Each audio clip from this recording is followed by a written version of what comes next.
Hi, everybody. I'm Don Stewart, and welcome to another edition of Breaking News for this Thursday. It's the 24th day of April, 2025. And as always, some very important stories have made the headlines, so let's look at them. First, Iran in focus as the CENTCOM Chief, Central Command Chief, arrives in Israel for an urgent visit. This is from Israel HaYom.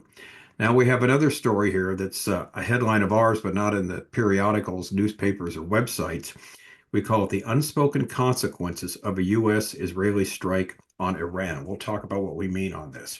Our third headline, or third story, fed up Trump blasts Putin after Russia's deadliest attack on Ukraine in nearly a year, hampering peace talks. Vladimir, stop. This is from the New York Post.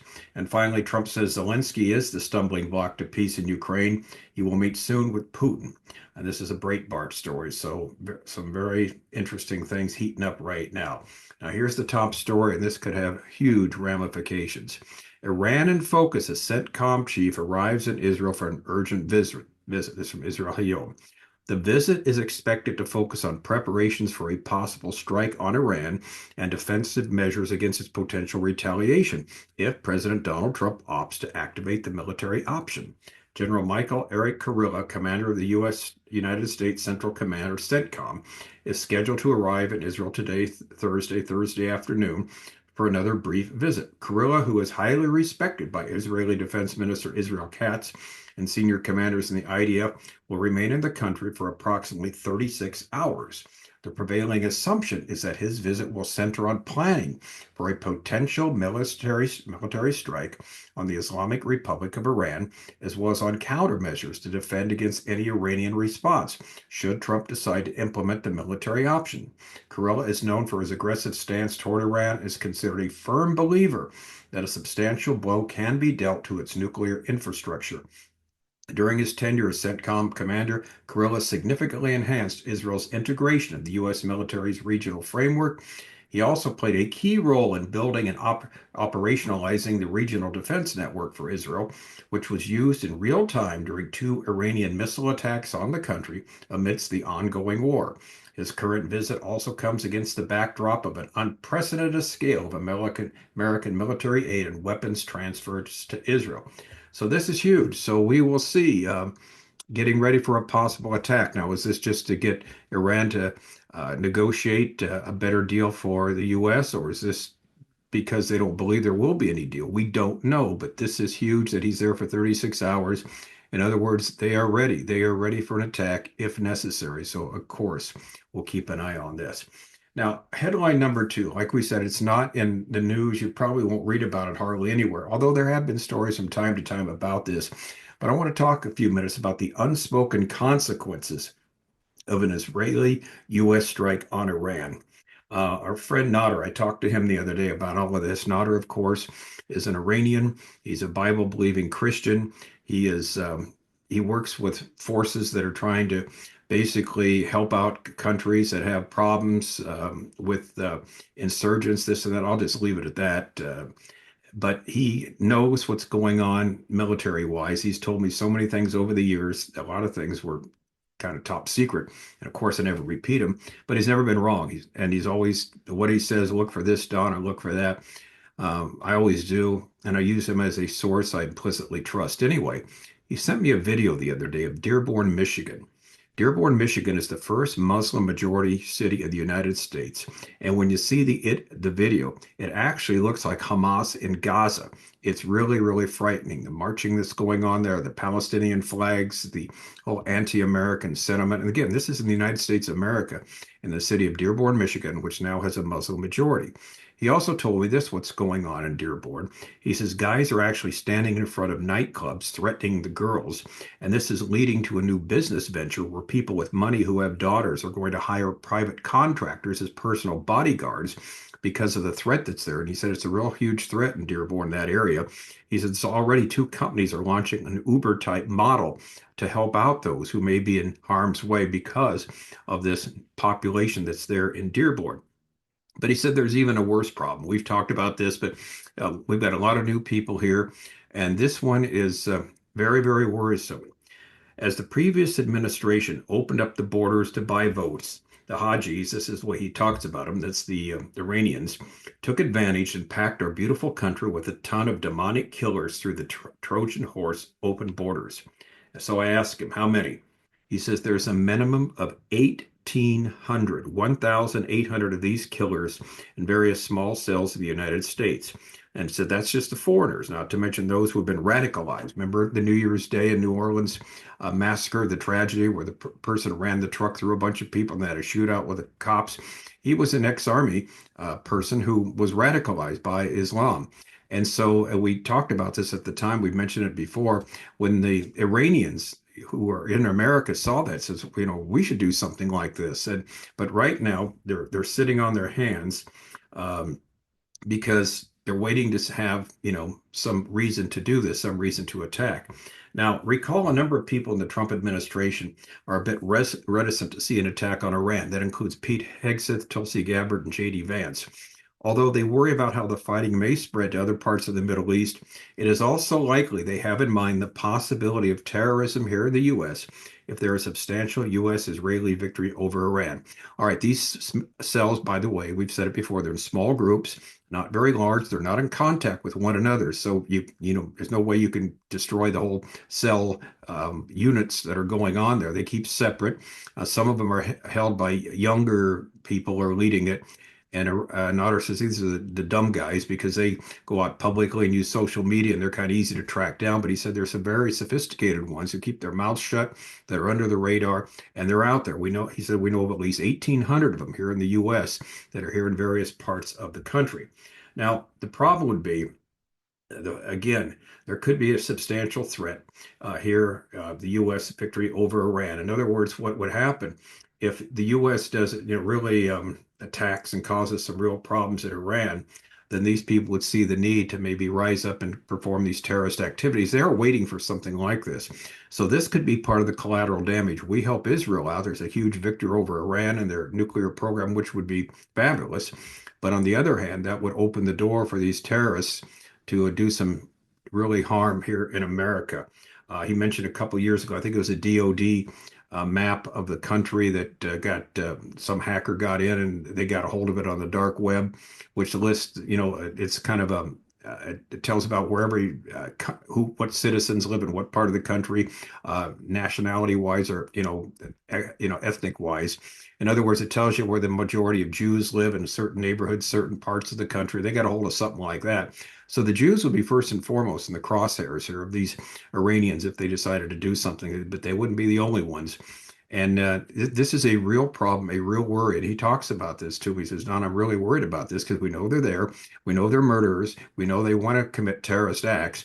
And what's the good news is a lot of them have been flushed out now and eliminated, neutralized. So please pray for those who are finding these terrorists and eliminating them. But it's could be if there is an attack, do not be surprised. We hope it doesn't happen, but it could very well happen. We'd have terrorist attacks here if the U.S. Israel obliterate the Iranian nuclear structure, because it is a realistic problem here in the United States. And like he said, they all got in, most of them in the last 4 years under the Biden administration's porous southern border, where they just kind of walked right in and they're used the porous border there as a pretext of getting in the country. And they planted themselves in various places, various cities. And again, there are sleeper groups. And so we pray that this will be uprooted. All right, let's move on to Russia and Trump and Putin.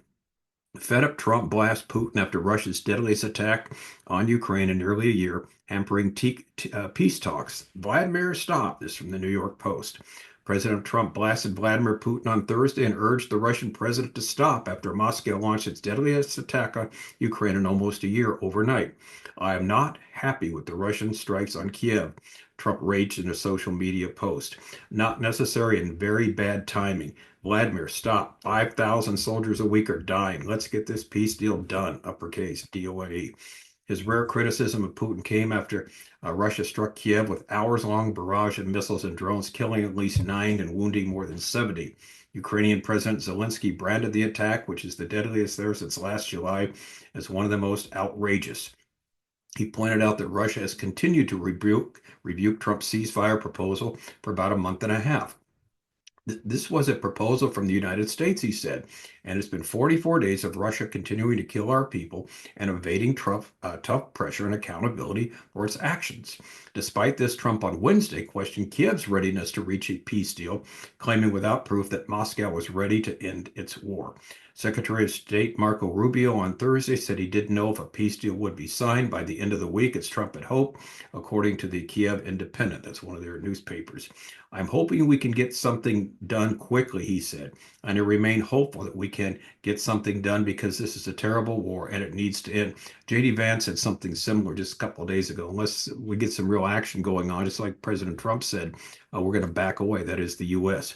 Now, what's interesting, the New York Post did a little thing of what Russia gets, what Ukraine gets with the Trump peace deal. Let me go through it with you. What does Russia get? They sign a peace deal. All right, formal U.S. recognition of Ukraine's Crimea Peninsula as Russian territory. That's a major departure from Washington's longstanding, it's called the Welles Doctrine, which refuses to acknowledge annexed territory as belonging to the seizing power, because, of course, Russia did annex Crimea a while back. Now, de facto recognition of Russia's occupation of 4 regions in eastern Ukraine, meaning the U.S. would acknowledge Moscow controls Luhansk, Donetsk, Kherson, and Zaporizhzhia oblasts, while formally considering them Ukrainian land.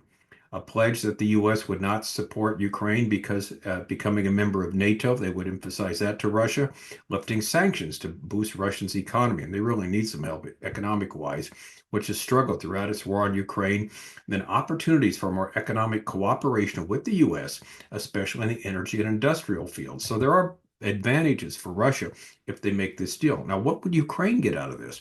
Well, they would get assistance from European military forces as a robust security guarantee following a ceasefire. The U.S. would not be involved in this measure. Russia would return a small portion of Ukraine's Kharkiv Oblast, currently occupied by Moscow. Navigation rights in the Dnieper River, which runs along the front lines, they would get that. That is Ukraine. And assistance in post-war rebuilding, though it's unclear from where the funding would come. So basically, there are advantages for each country, and the main advantage is their people would stop getting killed. And that's what Donald Trump says. You've got soldiers dying by the thousands each week. This is needless. And so we will see what happens. Now, in our next story, though, Trump gets mad at Zelensky. He was mad at Putin in this one. He said Zelensky is the stumbling block to peace in Ukraine, and he's going to meet with Putin soon. That's a Breitbart story. Vladimir Zelensky surprised the U.S. president by being the more difficult of the two principals to negotiate with in the Ukraine war talks. Donald Trump said, expressing hope for talks for the sake of humanity of those being killed. He expressed hope that there is still a deal to be achieved to bring peace to the Ukraine war in Oval Office remarks that followed days of comments from key players that clearly suggest that the talks are on the brink of collapse. While Russia and Ukraine daily accuse each other of undermining the process, and overnight Russia has launched a major assault on Kiev with at least 8 dead in the air raid, President Trump named Ukraine's Zelensky for dragging his heels about peace or on peace. On Tuesday, Zelensky dismissed a compromise peace where Russia would be able to keep Crimea in return for handing back several Ukrainian provinces and ending the fighting, stating that he was sticking to his maximalist absolute victory policy. Zelensky said as reported, there is nothing to talk about. It is our land, the land of the Ukrainian people. President Trump has already responded to these words in a social media post, reminding the Ukrainian that Crimea was lost years ago during the Obama era, and that his remarks were very harmful to the peace negotiations. Following up in the Oval Office on Wednesday evening, as he spoke with reporters while signing executive orders, the U.S. president remarked, I will say I think Russia is ready, and a lot of people said Russia wanted to go for the whole thing. I think we have a deal with Russia. We have to get a deal with Zelensky. I thought it might be easier to get a deal with Zelensky, but so far it's been harder. But that's okay. It's all right.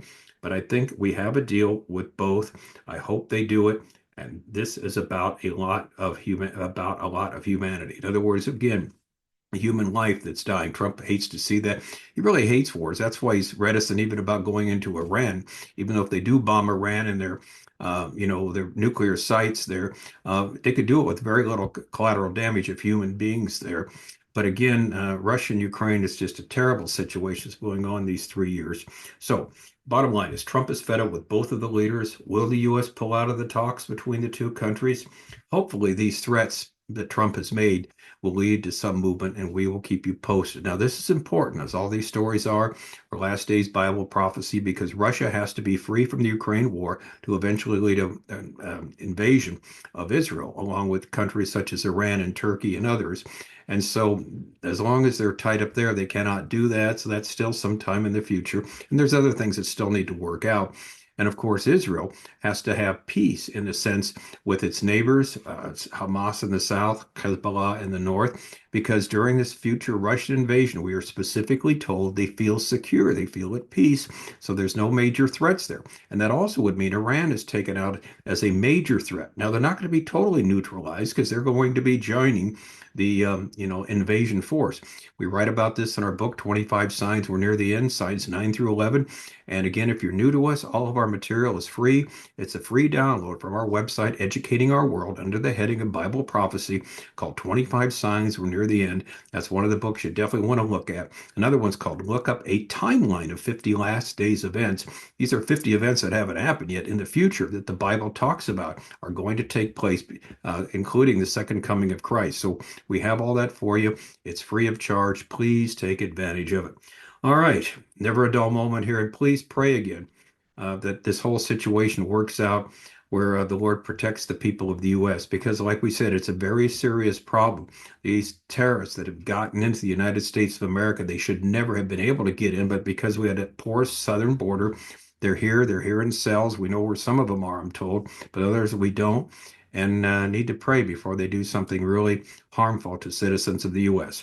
So we'll keep you posted on all this. As always, thank you so much for watching. I'm Don Stewart. Until next time, as always, may the Lord richly, richly bless you.